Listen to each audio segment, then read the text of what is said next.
Bonjour à tous et à toutes. Bienvenue dans cette conférence intitulée La professionnalisation des études et l'entrepreneuriat.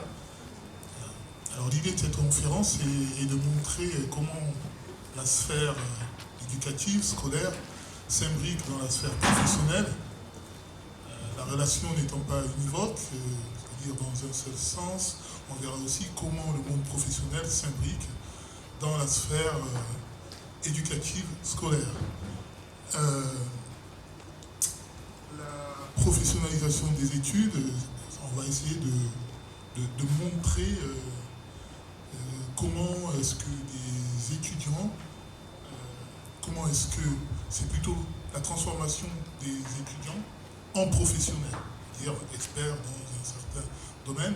Et il y aura aussi le côté entrepreneurial, dans lequel on va essayer de faire en sorte que des étudiants prennent des initiatives et puis essaient de monter leur propre entreprise. Dans cette conférence, on a 3 intervenants qui ont eu la gentillesse de participer à cette conférence. Vous allez pouvoir poser des questions à ces intervenants. Alors, je vais les présenter très rapidement et puis ensuite ils feront eux-mêmes une présentation plus approfondie de leur personne. Alors, on va commencer par M. Baïfal Diallo, qui représente l'université de Lille. Il vous dira plus précisément dans sa présentation ses fonctions. On retrouve M. Beleux aussi, qui est représentant de Toulouse Business School, et puis Monsieur Florence, qui lui représentera l'entreprise Total RM, et donc ce sera plutôt le côté pratique de cette conférence, puisqu'effectivement on pourra voir comment est-ce que les entreprises gèrent les étudiants au niveau des stages, etc. Vous allez pouvoir poser des questions, on va respecter quand même tout de même le protocole sanitaire. Je crois qu'on aura peut-être la possibilité de vous faire passer un micro. Le format, plus qu'une tribune, vous allez pouvoir interagir avec les intervenants. Lorsque vous avez des questions, on vous donnera très facilement la parole. Et puis, les intervenants vous répondront gentiment, facilement. Pour commencer, on va peut-être commencer. Je vais laisser la parole à M. Baïfal Diallo. Merci beaucoup. M. Mendy, merci pour m'avoir donné la parole. Merci au lycée pour cet événement qui est vraiment une très belle occasion de partager avec vous sur les projets et plus particulièrement pour parler en fait de professionnalisation, parler aussi d'entrepreneuriat. Alors pour ce qui me concerne, je suis professeur des universités, à l'université de Lille, et plus particulièrement dans une composante qui s'appelle IAE. Alors IAE, c'est Institut d'administration des entreprises. Ça veut dire qu'en fait, on est spécialisé à 100%, ou même à 200%, j'ai envie de dire, spécialisé en fait dans tout ce qui est professionnalisation des études, dans tout ce qui est entrepreneuriat. On est vraiment la business school, donc l'école de commerce de l'université de Lille, mais c'est une école de commerce publique avec les frais universitaires qu'on connaît. Alors pour l'université de Lille, en fait, parce qu'on a fusionné depuis quelques années, donc là on est passé aussi en fait à un autre statut, qu'on appelle EPE, établissement expérimental. On a plus de 70 000 étudiants, ce qui fait qu'aujourd'hui, en fait, c'est vraiment la grande université française, puisque côte à côte avec Aix-Marseille Université, on est la première université française, ou la deuxième, c'est en fonction des classements. C'est surtout une université qui est pluridisciplinaire. Ça veut dire qu'en fait, quel que soit le domaine d'activité, le domaine de la connaissance qui vous intéresse, vous allez trouver en fait des choix dans cette université-là. Et sachez que quand on parle d'université, vous allez avoir à l'intérieur des composantes, des facultés, mais vous allez aussi avoir des écoles. Je vous donner juste en fait des exemples. Vous avez l'Institut universitaire de technologie, qui est aussi très professionnalisé. Vous avez l'Institut national supérieur du professorat et de l'éducation, pour ceux qui veulent enseigner. Vous avez une école d'ingénieurs qui s'appelle Polytech Lille, école d'ingénieurs. Vous avez une école universitaire de management, c'est l'IAE, dont je vous ai déjà parlé, etc. Là, je ne vais pas citer tout, mais c'est vraiment pour vous dire qu'en fait, vous avez du choix dans le cadre en fait, de l'université de Lille. Concernant M. Mendy, je ne sais pas si je le développe donc, du coup sur la thématique ou je laisse la parole aux autres collègues de temps qu'ils présentent. On va déjà laisser la parole aux autres intervenants et puis ensuite on reviendra sur les propos. Monsieur Pedro Stanislas. Bonjour. Alors, merci M. Mendy pour m'avoir invité à cette conférence. C'est déjà une chance pour moi de revenir parce que je pense que c'est la deuxième ou troisième fois que j'ai l'opportunité de faire une conférence avec les élèves des lycées français du Sénégal. Donc, Toulouse Business School, dorénavant considéré TBS Education, grâce au campus de Barcelone et de Paris, c'est l'une des plus anciennes et des plus réputées écoles de commerce en France, avec une particularité qui m'a motivé à faire cette conférence, même à la place de ma collègue Brenda, qui porte sur l'entrepreneuriat, qui est quelque chose qui se rapproche de l'innovation. De l'innovation, et en termes d'innovation, Toulouse est très très pointu là-dessus, notamment sur tout ce qui est aviation.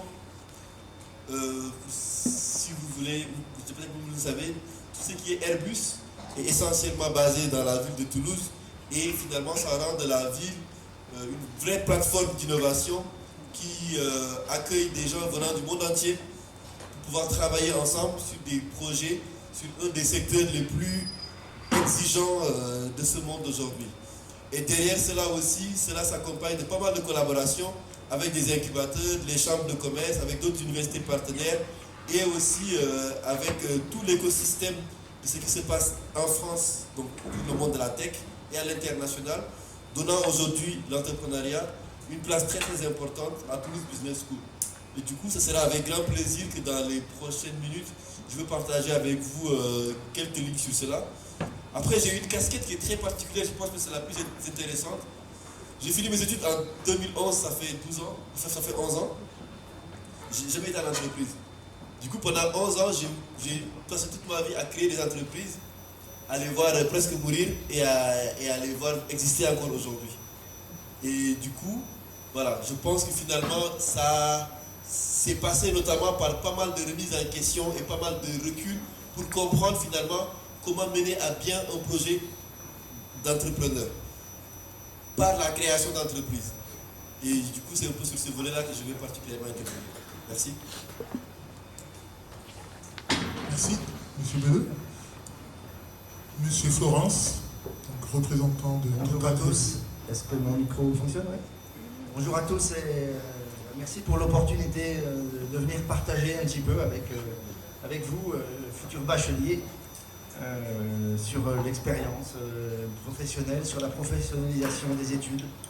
Donc je m'appelle Christophe, je suis ingénieur, je suis plutôt avancé dans la carrière comme on dit, et je vais profiter de ces quelques moments pour peut-être parler un peu de parcours et parler comment on arrive là, et vous donner quelques idées et répondre à vos questions. Ma spécialité c'est l'environnement, les énergies renouvelables.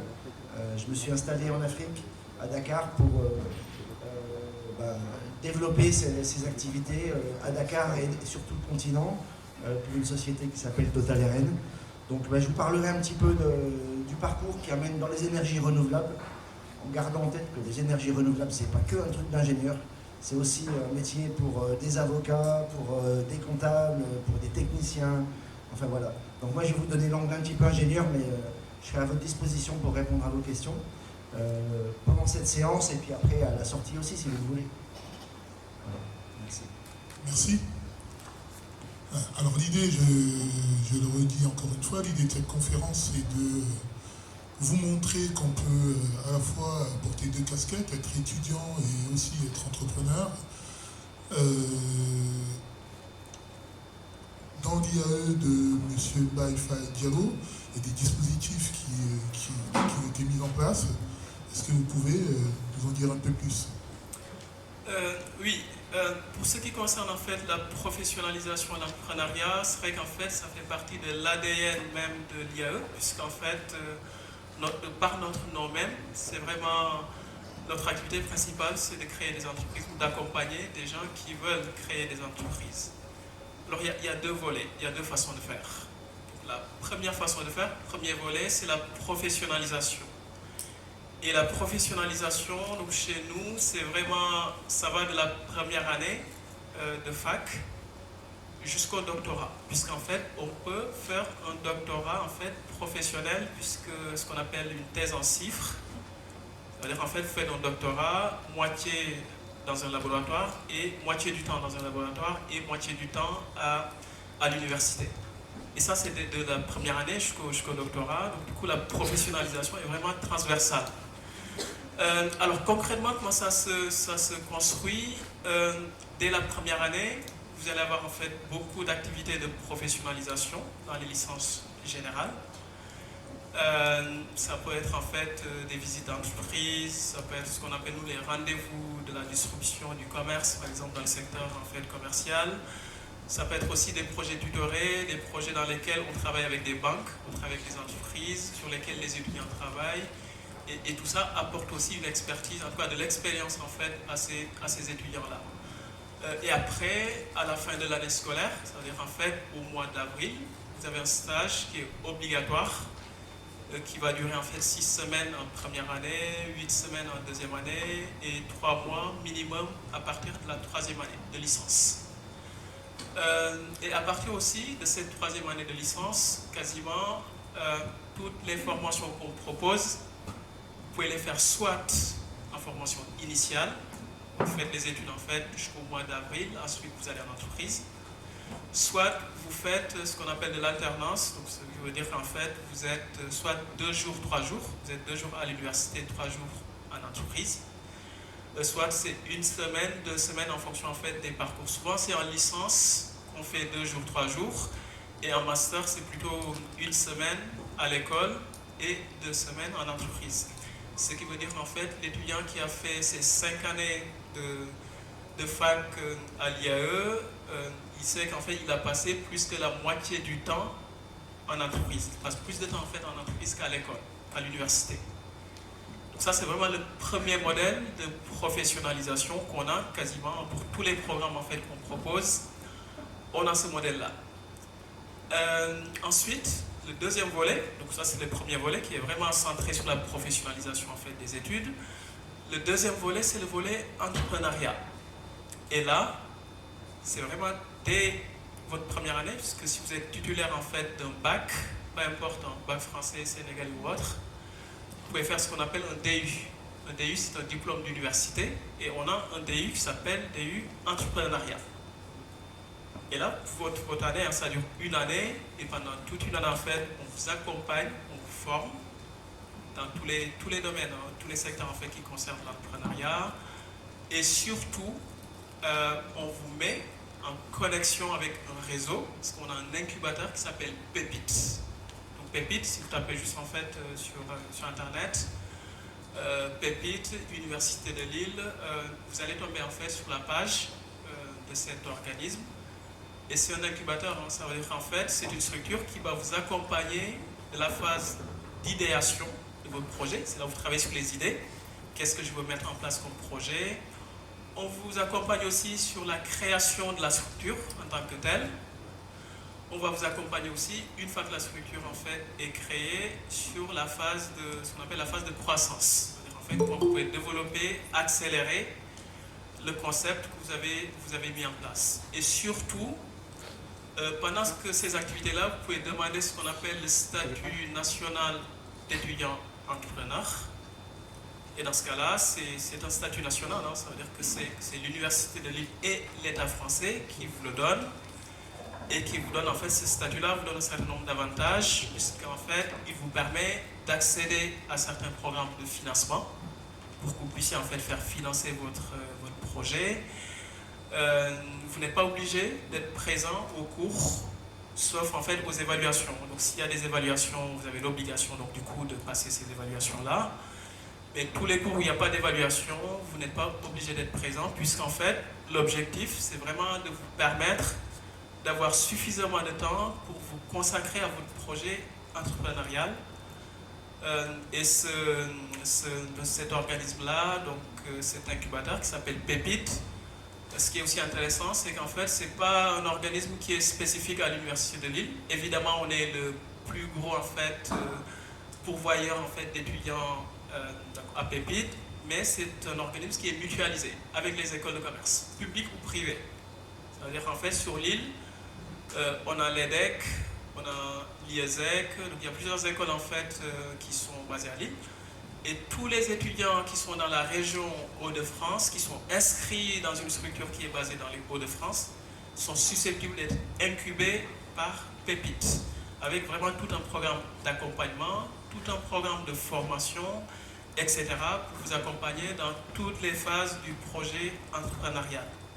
Et même pour les étudiants qui sont dans des programmes où on ne parle pas du tout d'entrepreneuriat, par exemple, un étudiant qui est, je donne juste un exemple, qui est en fac de chimie ou en fac de médecine, qui peut-être en fait n'a pas des cours qui sont centrés sur l'entrepreneuriat, il peut choisir en fait un module, ce qu'on appelle projet étudiant, pour pouvoir aller se former dans l'entrepreneuriat, parce que peut-être qu'en fait, à la fin de ses études de chimie, il a envie en fait de mettre en place, je sais pas, un vaccin, il a un concept, il a un brevet qu'il veut déposer. Il est évident que dans ce cas-là, cela ne suffit pas d'avoir les connaissances sur le plan purement scientifique, il faut aussi être accompagné pour pouvoir développer en fait son projet entrepreneurial. Et aujourd'hui, ce qui est vraiment intéressant, c'est que vraiment sur tout le parcours qui va de la première année en fait jusqu'au master, vous pouvez soit vous inscrire dans des programmes qui sont spécialisés dans l'entrepreneuriat, donc là vous le faites vraiment à 100%, soit vous pouvez être dans des programmes qui ne sont pas du tout spécialisés en fait dans l'entrepreneuriat, mais vous prenez une option projet étudiant au niveau en fait de l'université qui est pilotée en fait par Pépite, et donc du coup on va pouvoir aussi vous accompagner parallèlement aux études en fait que vous faites qui sont dans un autre domaine. Alors je sais que le temps qui nous est imparti est assez court, donc je ne sais pas s'il faut que je laisse aux collègues, il faut que je développe davantage. On va peut-être poser la même question à M. Bedeux. Comment est-ce que la Toulouse Business School appréhende la notion de professionnalisation en son sein? Enfin, la notion de professionnalisation de l'entrepreneuriat, je pense que tout revient à un écosystème qui peut être considéré de manière isolée. Déjà, je me demande aujourd'hui, c'est quoi l'entrepreneuriat? Est-ce que le commerçant qui vend comme il peut à la semaine devant nos maisons, est-ce que c'est celui dont le papa était chef d'entreprise et aujourd'hui il le reprend? Est-ce que c'est celui qui a été à l'école pour se former à l'entrepreneuriat parce qu'il veut créer sa boîte? Est-ce que c'est celui qui a une bonne idée? Donc, la notion d'entrepreneuriat, déjà, elle peut être rapidement circoncis suivant les cas à certaines choses. Par contre, je pense que c'est le mot qui fédère le plus tout ce qui unit ceux qui sont à leur propre compte parce qu'ils dirigent leur propre activité.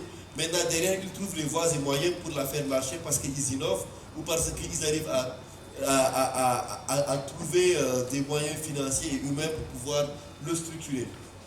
Après, cela aussi, ce qui est important pour moi de souligner dans cette notion d'entrepreneuriat, c'est comment on devient entrepreneur. Je veux juste prendre quelques parcours d'entrepreneurs. Jack Ma, Elon Musk, et ça veut dire quelque chose. Baramou, plus proche. Il y a des gens qui sont devenus entrepreneurs, je veux dire, au soir de leur vie à 70 ans. D'autres sont devenus entrepreneurs parce que depuis 12 ans, ils sont dans les vignobles avec leurs parents. Donc, l'entrepreneuriat, finalement, quelque part, ce n'est pas, j'ai envie de dire, c'est devenu un peu comme l'anglais ou comme l'informatique dans le parcours de formation d'une personne. Pour vous dire que vous soyez entrepreneur dédié en termes de formation ou tout simplement étudiant à Toulouse Business School, vous allez forcément être amené à devoir vous approcher de ces approches, je veux dire, d'entrepreneuriat. Parce que il y avait une étude de IBM que j'avais pas mal contestée au début, qui disait que 85% des métiers de 2030 n'existaient pas encore. Et là, c'était en 2016, je pense, c'était juste après l'élection de Trump 2017 aux États-Unis. J'étais dans un incubateur justement à Georgia Tech. Et puis du coup, je me disais, mais 85% quand même sur la proportion mondiale, c'est beaucoup. Et là, le Covid nous a montré que finalement, aujourd'hui, la plupart des métiers de ce jour, la norme a été très inexistant il y a 2 ans parce que c'est des conditions de globalisation, de santé, de télétravail qui se sont rapidement invitées. D'accord? Donc finalement, dans l'entrepreneuriat, comment on devient entrepreneur, cela peut être impulsé par des facteurs externes parce qu'il y a l'environnement qui commence à se dégrader. Il nous reste en gros 100 ans à vivre dans les conditions actuelles de vie. Donc après, il faudrait qu'on trouve autre part où vivre, sauf si on fait des choses différemment. Donc il y a un gros volet sur l'innovation verte qui est développé. Nous avons aujourd'hui des populations qui étaient longuement coupées du monde parce qu'ils n'avaient pas les moyens de paiement, ils n'avaient pas de téléphone, ils n'avaient pas d'électricité.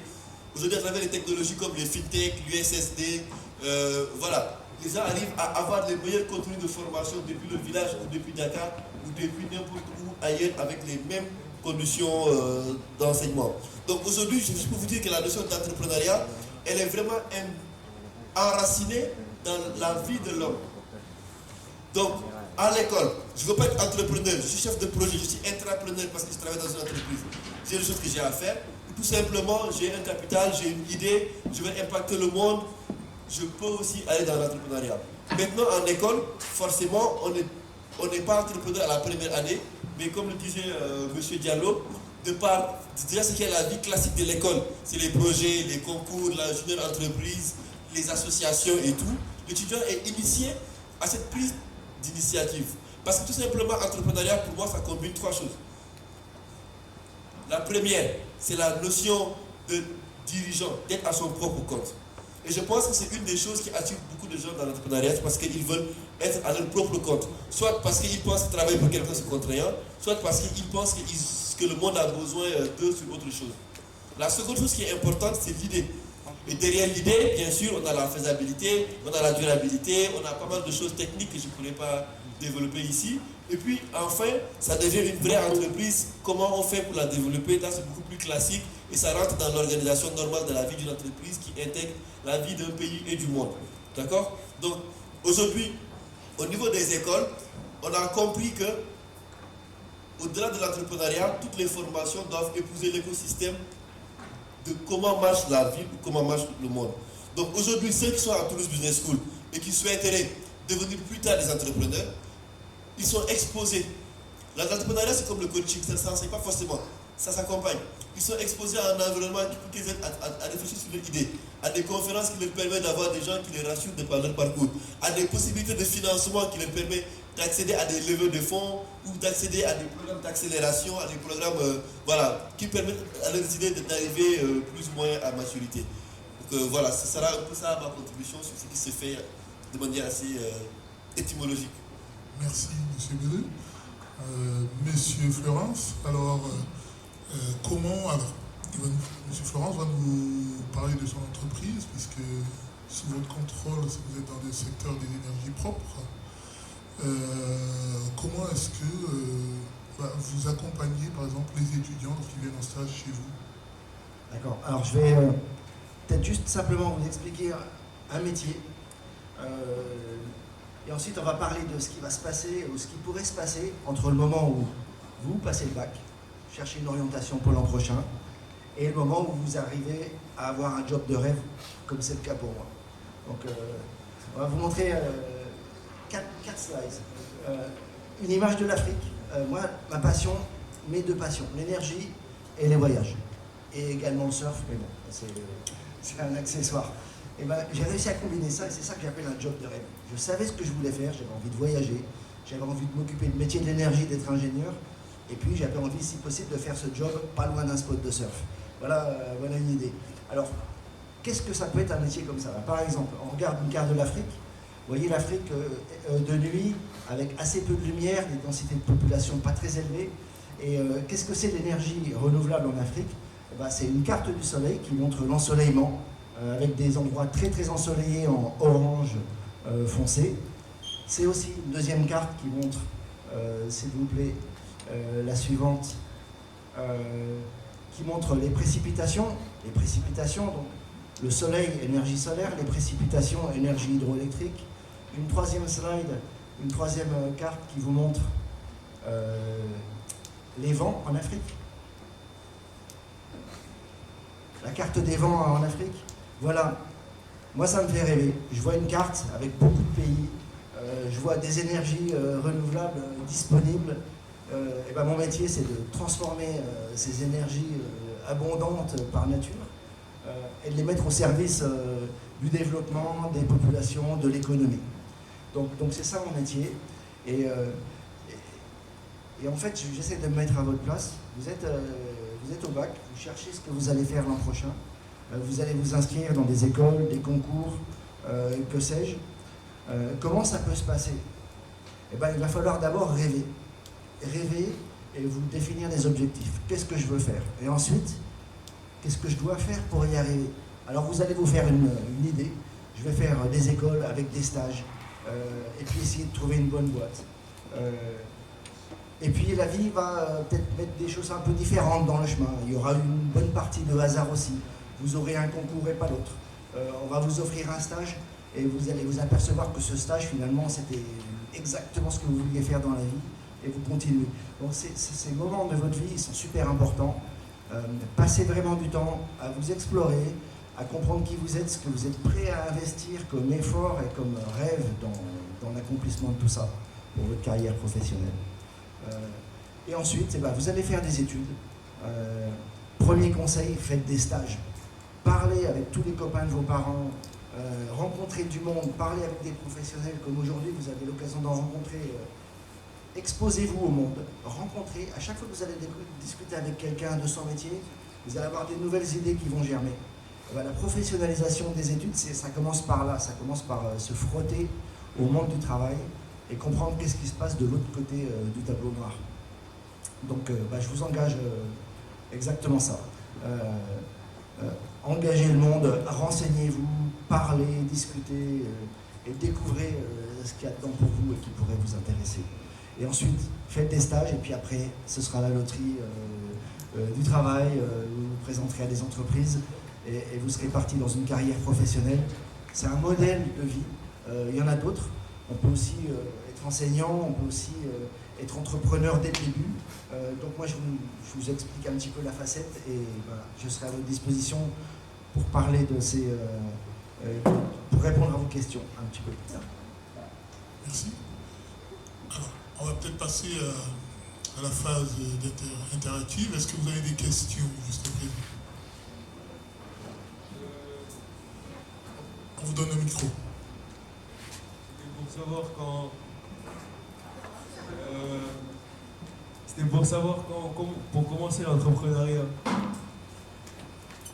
Comment on va faire au début, parce que quand on commence l'auto-entrepreneuriat, il faut avoir beaucoup d'argent, il faut financer l'entreprise, l'ouvrir, payer plein de choses. Genre comment faire au début, même si on n'est pas riche ou on n'a pas l'argent pour ouvrir une entreprise. Est-ce que les seules ressources nécessaires sont l'argent pour commencer à être entrepreneur? C'est votre question? Oui. Comment est-ce que, lorsqu'on n'a pas beaucoup de financement, M. Florence peut-être? Ouais. Deux idées, mais d'abord, avant de penser à l'argent, quelle est votre idée de l'entrepreneuriat? À quoi vous rêvez? Qu'est-ce que vous avez envie de faire? Une fois que c'est défini, qu'est-ce que vous allez faire pour arriver là? Est-ce qu'il vous faut de l'argent? Peut-être un petit peu, peut-être faut vous mettre à plusieurs, peut-être faut chercher un sponsor. Il y a plein de sociétés qui ont beaucoup d'argent à mettre dans des startups. Il y a beaucoup de concours de startups qui donnent des bourses aux jeunes entrepreneurs potentiels. Les banques sont prêtes à prêter. Ce qui est important, c'est d'avoir un rêve et puis de l'exprimer, d'avoir un petit business plan, de pouvoir expliquer aux gens qu'est-ce que vous voulez faire, pourquoi ça va gagner de l'argent. Et ensuite, si vous êtes convaincant, on va vous prêter de l'argent, on va vous en donner, ou vous mettez à plusieurs et vous réunissez les économies des grands-mères. Hein. Mais voilà. D'abord, réfléchissez bien à ce que vous voulez faire. Merci. Est-ce qu'il y a d'autres questions? Juste pour compléter avant, M. Mendy, si je peux compléter. Oui, bien sûr.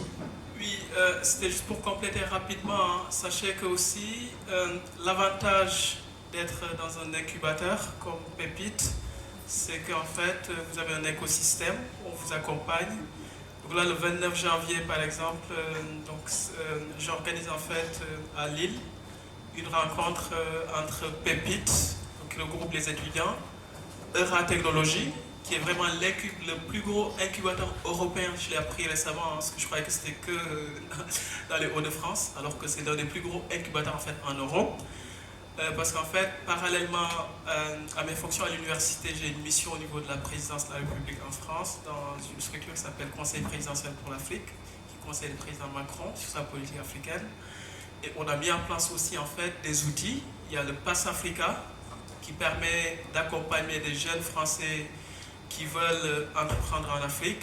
Et après, on a aussi Choose Africa, qu'on a déployé ici il y a quelques années avec Bruno Le Maire, qu'on a déployé aussi à Abidjan, et qui finance des PME et des TPE qui sont basés ici. Ça veut dire en fait, vous avez des programmes qui vous accompagnent. C'est ça l'intérêt aussi d'être dans des incubateurs, c'est qu'on vous accompagne aussi sur ces aspects-là. Donc ça, il faut aussi le savoir. Alors, effectivement, dans la même perspective, en fait, généralement, vous savez, comme on dit, on est qu'à l'image de ceux qui nous entourent.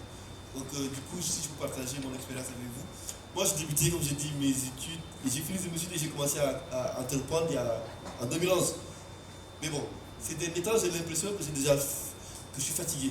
Et pourtant, avec le recul, quand je vois M. Florence, je me dis, ça fait 10 ans. C'est juste pour vous dire que le temps d'une vie, c'est long en fait. Aujourd'hui, on a une carrière professionnelle qui dure environ 40 ans. Donc, ne soyons pas restreints sur le fait qu'on doit entreprendre tout de suite, ou bien aller à l'entreprise, c'est un échec, ou commencer doucement, c'est un échec, ou ne pas tout savoir tout de suite, c'est un échec. Il y a des gens aujourd'hui qui ont entrepris après la retraite et qui s'en sont sortis. Et il y a des gens qui ont entrepris, ils n'avaient pas 18 ans et puis il fallait toutes les autorisations parentales pour pouvoir voyager, lever des fonds, etc. Donc le plus important effectivement c'est de considérer son contexte et comme on dit son avantage. Est-ce que je crée une entreprise parce que j'ai assez de fonds, du coup j'ai le temps d'investir, de me tromper, tout ce que je veux? Est-ce que je crée une entreprise parce que j'ai un bon client qui aujourd'hui est bienveillant et assez stable pour me donner du travail et puis finalement me donner de quoi payer mes charges?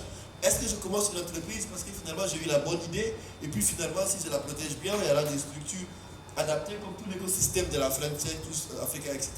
Ou même au Sénégal de la DER ou tout simplement au niveau mondial d'autres structures beaucoup plus poussées. Mais tous ces écosystèmes de financement, de levée de fonds, d'aide, d'assurance et tout, etc. Donc moi je pense que la solution la plus durable, c'est de se dire que tout se joue dans le temps. Je me rappelle en 2011, quand j'ai débuté, j'avais un bureau de 9 mètres carrés. Et si j'avais 3 visiteurs, le 3e restait à l'extérieur.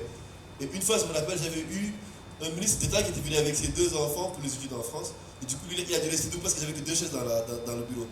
Aujourd'hui, j'ai près de 2000 mètres carrés d'espace. Mon coworking Africa Outsourcing, il y a régulièrement près de 100 personnes. J'ai 14 personnes qui travaillent pour moi. C'est très loin de là où je vais en arriver et c'est même pas le plus important. Je ne m'en rends même pas compte parce que si je n'avais pas la question, je ne vais pas me rendre compte. Mais juste pour vous dire que n'ayez pas honte de commencer petit et ne soyez pas tout de suite gourmand parce que vous créez des charges pour rien. Le plus important dans le financement de l'entreprise, d'ailleurs personnellement, je n'ai jamais eu la chance de lever des fonds ni d'avoir des prêts en tant que tel. Je me suis toujours battu pour avoir des clients, essayer de les satisfaire, essayer de grandir avec eux en répondant à de meilleurs besoins et essayer d'avancer. Parce que si vous savez dans l'entrepreneuriat de force, ce qui va vous tuer dans votre entreprise, c'est de devoir diriger. Parce qu'entreprendre, c'est pas diriger. Diriger, c'est notre métier. C'est quoi diriger? C'est de savoir comment on décide, qui paye, qui renvoie, qui recrute, qui vend, est-ce qu'on a bien fait les choses. Ça demande un temps qui n'est pas possible à gérer pour une personne. Donc, c'est tout un parcours de vie. Et puis, vous aviez effectivement, à ce jour-là, un écosystème très, très, très favorable pour vous informer au maximum. Et déjà, tout ce qui se passe dans les écoles en termes de parcours de formation sur l'entrepreneuriat. Et pour finir aussi, entreprendre, c'est pas être commerçant. Franchement, je pense. Aujourd'hui, lui, il fait dans l'énergie. Je ne pense pas qu'il ait démarré au premier jour de sa vie. Parce que c'est des solutions qui demandent des niveaux d'expertise, d'expérience très élevés qu'on ne peut pas avoir si on n'a pas. Si vous voulez devenir demain entrepreneur dans tout ce qui est expertise, audit et autres, les métiers régaliens, ça vous demande des temps d'entreprise, des temps de stage.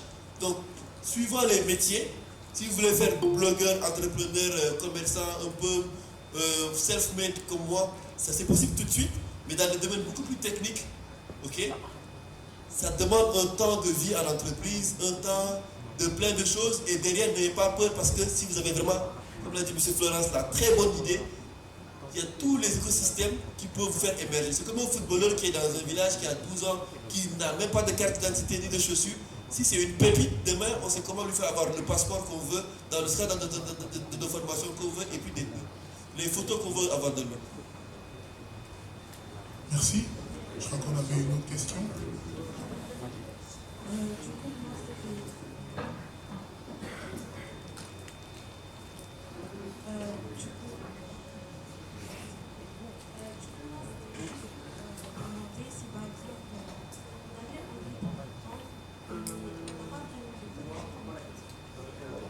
On n'a pas vraiment de projet concret, alors qu'on a envie d'entreprendre juste des idées,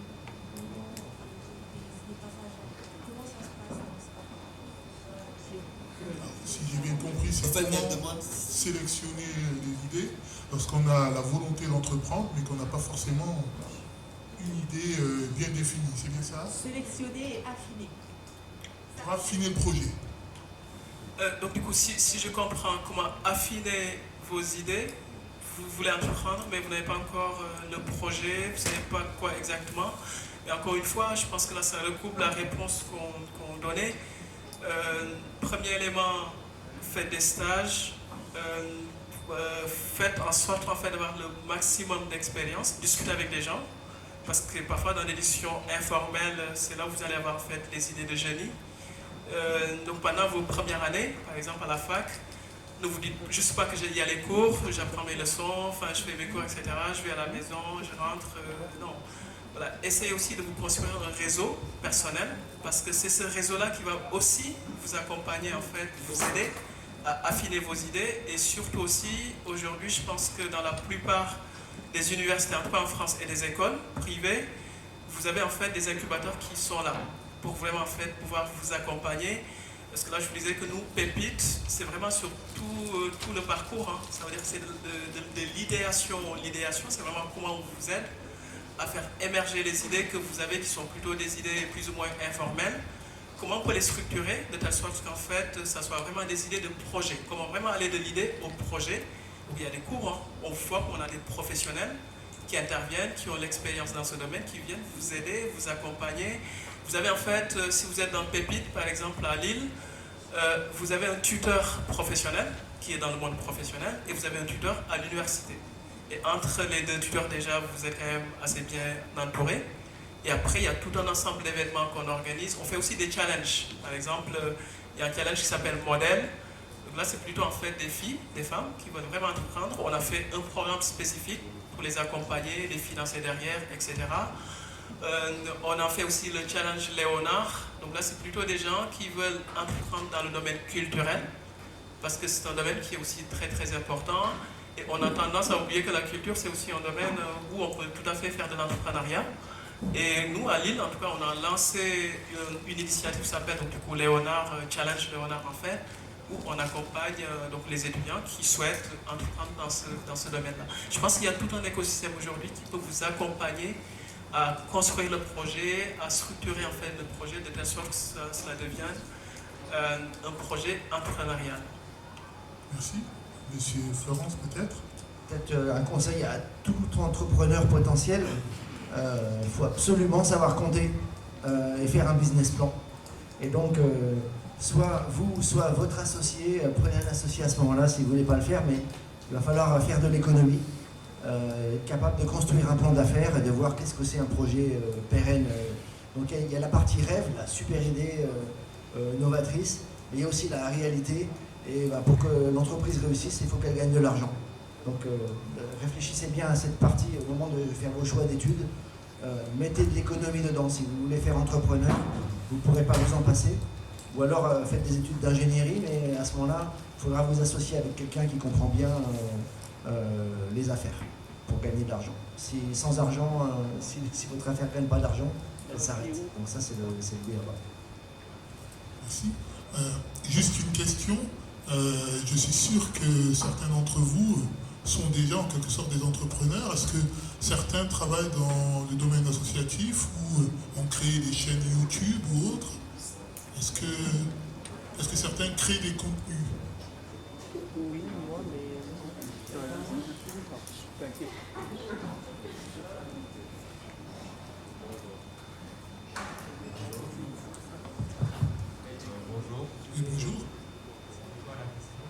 Alors la question est, est-ce que vous, et un petit peu, nous expliquer votre expérience et pouvoir la confronter avec les conseils que pourraient vous donner les intervenants?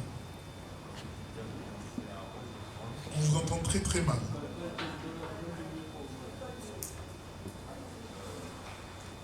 Oui, je vais commencer là. Si, il faut parler un petit peu plus fort. Oui,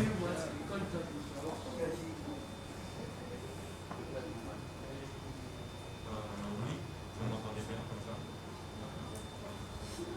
Ah, c'est difficilement. Bonjour. Allô. J'ai commencé à entreprendre depuis l'année dernière. Ça va faire 1 an, le 28 janvier. J'ai ouvert une société de nettoyage de voitures. Donc cette année est terminale. Il est déjà entrepreneur. Il a commencé à entreprendre il y a 1 an, Amel, c'est ça? Amel. Il y a 1 an, il a ouvert une société de nettoyage. Oui, c'est bon. J'ai entrepris depuis maintenant 1 an, depuis l'année dernière, j'avais encore 17 ans. J'ai ouvert une société avec une associée à moi, une amie à moi, de lavage de voitures de luxe à domicile, parce que c'était un service qu'il n'y avait pas encore à Dakar. Et mon associé avait cette idée depuis longtemps, et on a décidé de se mettre en lien, car elle était par exemple très forte dans tout ce qui était business plan, dans tout ce qui était finance, et moi je suis plus dans la communication, le marketing pour l'entreprise, et on a décidé de travailler ensemble directement et d'ouvrir notre société le 26 janvier de 2021, et ça va bientôt faire 1 an. Alors le secteur de la société, vous dites, c'est une société de nettoyage? De nettoyage de véhicules à De domicile. véhicules. Nous avons par exemple plusieurs équipes qui ont chacune une moto. Ce sont des grandes motos avec un grand coffre derrière. Il y a tous les ustensiles directement pour faire du nettoyage de voiture, pour détailler, à domicile. Vous pouvez nous appeler directement au téléphone, vous aurez l'assistante au téléphone. Et après la prise de rendez-vous, on envoie directement une équipe sur place et elle s'occupe de nettoyer votre véhicule directement chez vous.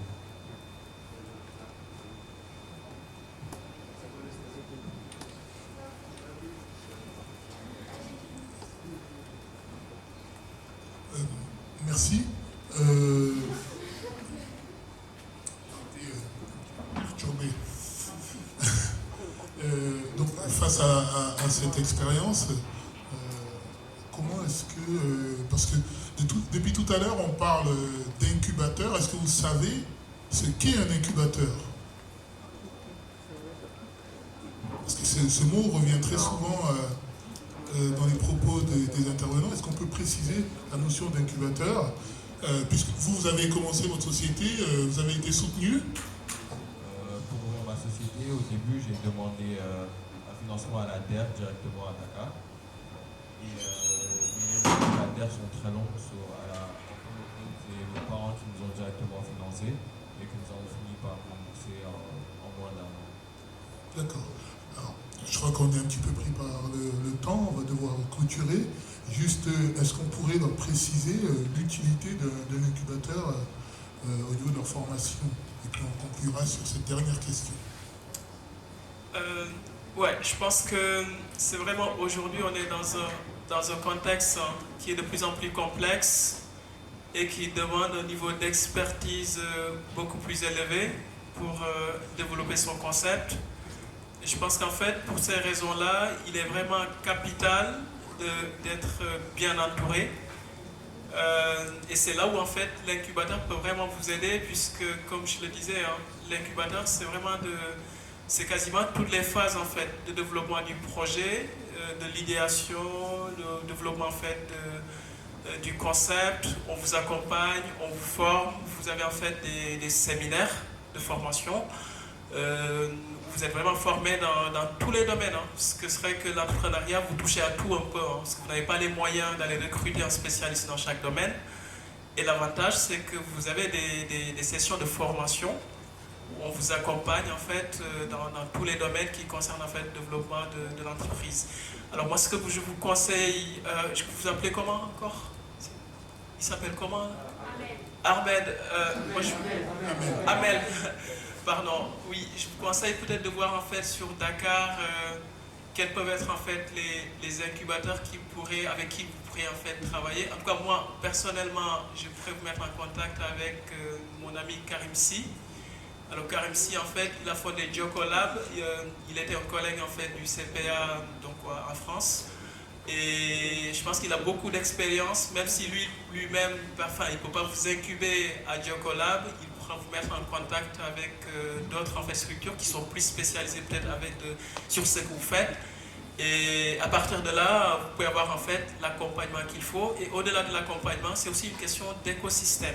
Le fait d'être dans un écosystème où les gens sont confrontés aux mêmes problématiques que vous, donc ça c'est vraiment très très important pour pouvoir développer en fait un concept, faire en sorte en fait de développer sa croissance par la suite, trouver en fait les partenaires, parce qu'à un certain moment il va falloir aussi trouver des partenaires sur le plan financier. Hein. C'est ça qui va vous permettre aussi en fait d'aller beaucoup plus vite.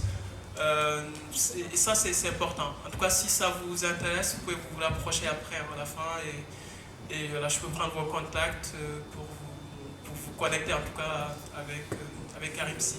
Voilà. Merci. Le conseil que je vais vous donner. Monsieur Florence, Monsieur Beleux, si en 30 secondes vous voulez ajouter quelques derniers mots. D'abord, bravo à notre ami entrepreneur. Il n'y a pas d'âge pour commencer et toutes les méthodes du monde remplaceront jamais le drive, l'envie de faire. Et donc, bravo pour l'avoir fait. Il y en a qui en parlent, il y en a qui le font. Moi, j'aime beaucoup. On est plus fort à plusieurs, donc oui, dans un incubateur, dans un forum comme ça, cette jeune femme s'intéresser, comment on fait, voilà, parler avec quelqu'un qui l'a fait, et vous aurez des idées, peut-être que vous allez même créer des business ensemble, qui sait, donc exposez-vous, entrez en relation avec le maximum de gens, faites-vous un carnet d'adresses, développez votre networking. C'est ça, quasiment, c'est ça